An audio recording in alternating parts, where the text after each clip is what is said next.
During the course of my life, I read hundreds of books, and I genuinely think that this one is the best one. All of us at some point in our lives realize that in order to be successful, and by the way, this word can mean different things to different people, we need to know some information and we need to know how to implement it in our lives. In other words, we need a set of skills. And one of the most, if not the most important skill is ability to communicate with other people. And yet, no one really teaches us how to do it, either parents or teachers or other people. Of course, we can do and must do it ourselves, and one of the ways of doing it is obviously books. Now, there are plenty of books on this topic, but I genuinely think that this one is the king of them all. The history of writing this book and the man who wrote it is too big, so I won't cover it in this video. But what you need to know is that this book stores incredibly valuable information, and it is divided in 4 parts. And first one is fundamental techniques of handling people. First of all, to know how to talk to people, we need to understand how they think. We need to understand that those people are just like us. They are the same people. They like talking about themselves and they don't really like listening to others unless it brings them some valuable information. That's why, first of all, when talking to people, we need to remember those 3 rules. Don't criticize or complain. People obviously are not always right, but they love to think that they are. Nobody likes to realize that they're wrong. So if we tell people that they are wrong or criticize them in any way, we just make ourselves enemies. Of course, we might think that we are doing it for the better, we are trying to improve people to help them, but actually criticizing people doesn't really do a good job. There are plenty of ways of showing people that they are wrong and helping them without criticizing them. Give an honest and sincere appreciation. The same way as people don't like being criticized, they love being appreciated. Just remember last time some person gave you a compliment. I am sure that you were the happiest person in the world. So to have a good conversation with a person, you need to show them your appreciation. You need to show them how grateful you are for the things they're doing and how good they are at the things they're doing. Make people want to do something. In life, a lot of times we try to make people do something and it usually doesn't work because to do something people need a reason. And so if the reason is just that you want to do it, they will not do it because they don't see a value in it. But the moment you show them that they can win something by doing it, they will start it right away. Second part is 6 ways to make people like you. Obviously, you cannot get anything from people if they don't like you.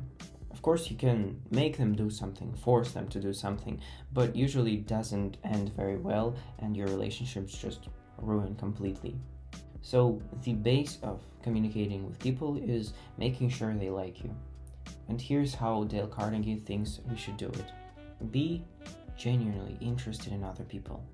In his book, Dale Carnegie gives us a great example of this rule. Did you ever stop to think that a dog is the only animal who doesn't have to work for a living? Now, I don't think it's true, to be honest, because cats also don't do anything for a living, but the point Dale Carnegie tries to show us is that dogs are genuinely interested in other people. They show us how curious they are, how energetic they are. They give us smiles. They bark when we come home. And that's why we are so happy to have them. That's why we see a dog most of the time. We really want to come and pet them because they are really nice. And the same should go with people. To make a person like you, you should genuinely be interested in them. You should ask them about their hobbies. You should be curious about their family. And this should not happen just because you want them to like you. No, you should be genuinely interested in them. That is the key not only to this particular rule, but to the whole book. Smile. If you go outside and look at other people who are just walking around the street, most likely you'll see some sad or just regular faces without a smile.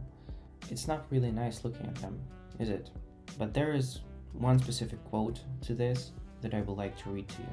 Everybody in the world is seeking happiness, and there is one sure way to find it. That is by controlling your thoughts. Happiness does not depend on outward conditions. It depends on our inner conditions. That is why it's so important to smile. First of all, when you smile, you make yourself happy. We can change your mood just by smiling. And although at first it might feel fake because you are smiling when you don't feel like it, after a couple minutes, you will really change your condition. And by smiling at other people, you will make them feel the same way. You can make them happy just by smiling. Remember that the person's name is the most important thing to them. The usual thing that happens to me is that when I meet a new person and they introduce themselves, I usually forget their name in like next 5 seconds just because I don't take time to remember their name. I didn't think it's important. But after reading this book, I realized just how important our name is. I realized that every time someone says my name, I drop everything I'm doing and I'm just paying attention to them just because they said my name. And that works for everyone. I'm sure if you hear your name, you usually turn around and look for a person who pronounced it. That is why it is so important to remember a person's name. There are plenty of ways to do it. For example, if a person named Max introduces himself to me, I should just repeatedly say his name. I should be like, "Hi Max, how's your day, Max? Oh Max, what is your age? How old are you? Max, what did you eat for breakfast?" Just repeat this name and you will remember it. But don't you ever think that this is not important. Be a good listener. Usually when I am in a group of people, I don't really like talking because I don't really get much from talking. I say what I know and I don't get anything in return. That is why I love listening. While listening to people, not only I learn something new, but I make people feel heard. And that is by far the best feeling they can get from me. People love talking. People love talking about themselves, about their hobbies, about their family, about their job, about their problems. They just like expressing their feelings and know that the person they're talking to is genuinely interested and listening to them. And after the conversation is over, they usually say something like, "Oh, you're great at talking. You're great at keeping the conversation going." But honestly, the only thing I do is just listen. Listen very carefully and understand what they're saying and make them feel heard. Third part is how to win people to your way of thinking. Sometimes it's really hard to talk to people with other way of thinking. And if they are right, or at least they know what they're talking about, we can learn a lot of things from them. But what if we 100% sure that they're wrong, or we just want to make them think like we do? Here's how author suggests we do it. The only way to get the best out of the argument is just to avoid it. People love to argue. It is just a fact. But sometimes it just doesn't make sense. People love to argue about small things that just will not change anything in lives of either them or their opponent. For example, mother and daughter argue about what she should eat for breakfast or what time she should go and work out in the gym. Like, those things are not that important, and yet we try to prove our point. We try to prove that we are right and the other person is wrong. And we might even win this argument, but really we don't get anything in return. Other person will get upset. We will not be satisfied because other person is upset. In other words, in argument, if you lose, you lose. And if you win, you also lose. So the best way and the only way to win an argument is to just avoid it. Show respect to other person's opinions. Never say you're wrong. A world is a really difficult thing. Can you imagine that 8 billion people live on this planet? And before us, there were billions of more. So really, you cannot be right 100% of times. And the same goes to other people. That is why it's so important to respect people and respect their opinions. Because if they say something and they truly believe in this, they have a reason to do this. Even if it doesn't make sense to you, they lived through something, they experienced something, they definitely should have a reason to say that, if they are serious about it. So even if you don't agree with people and think they're wrong, don't say you're wrong. Respect their opinions. If you're wrong, quit quickly admit it.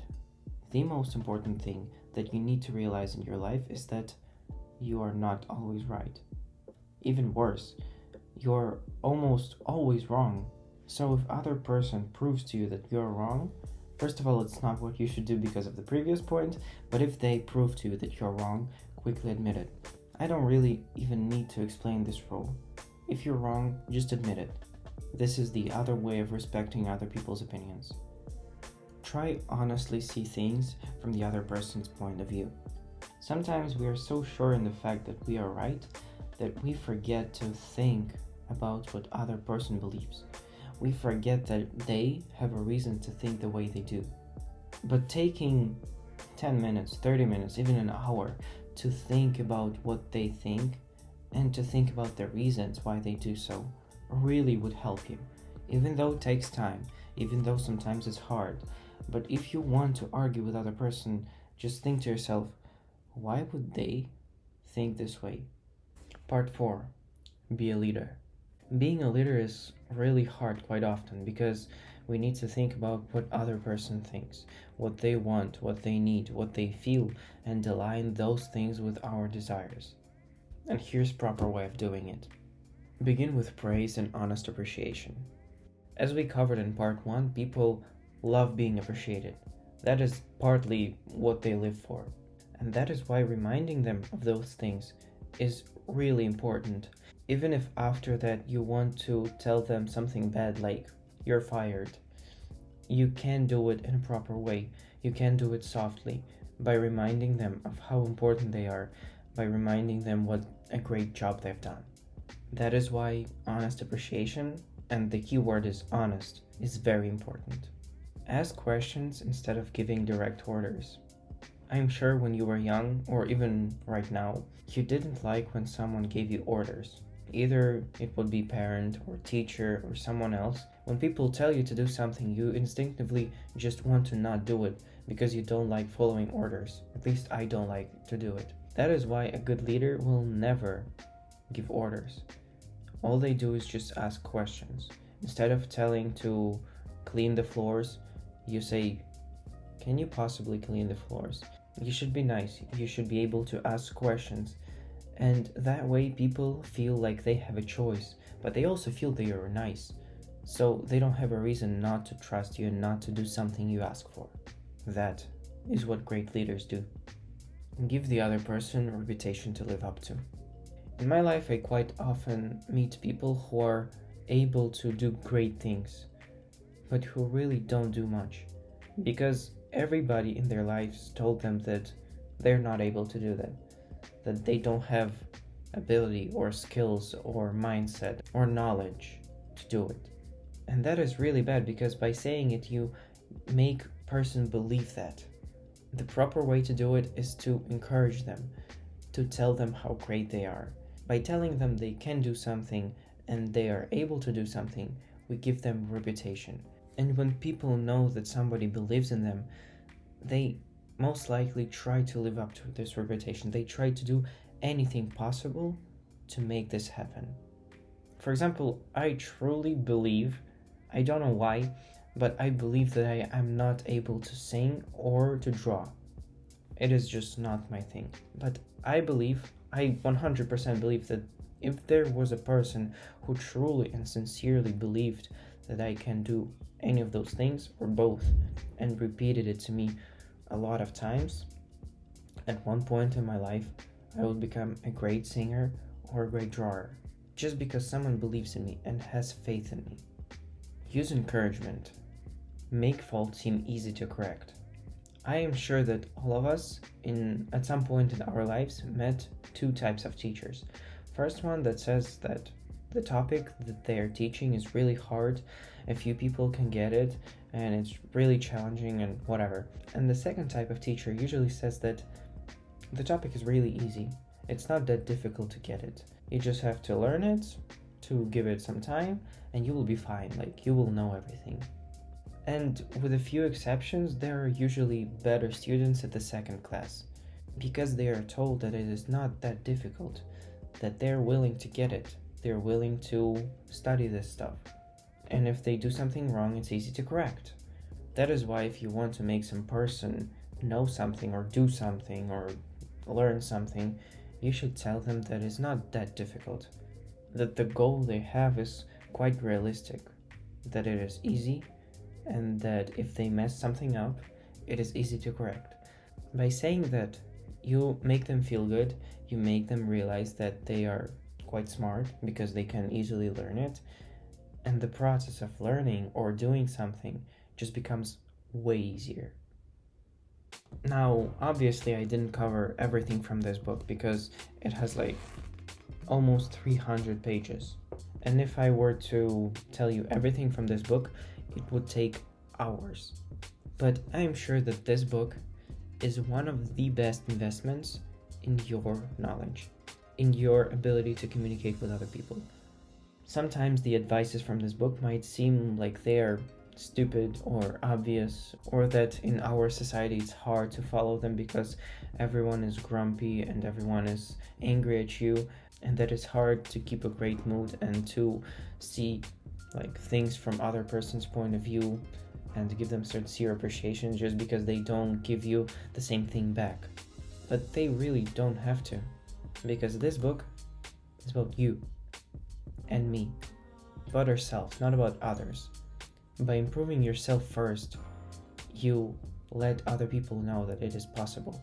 And yes, obviously being first at anything can be quite difficult.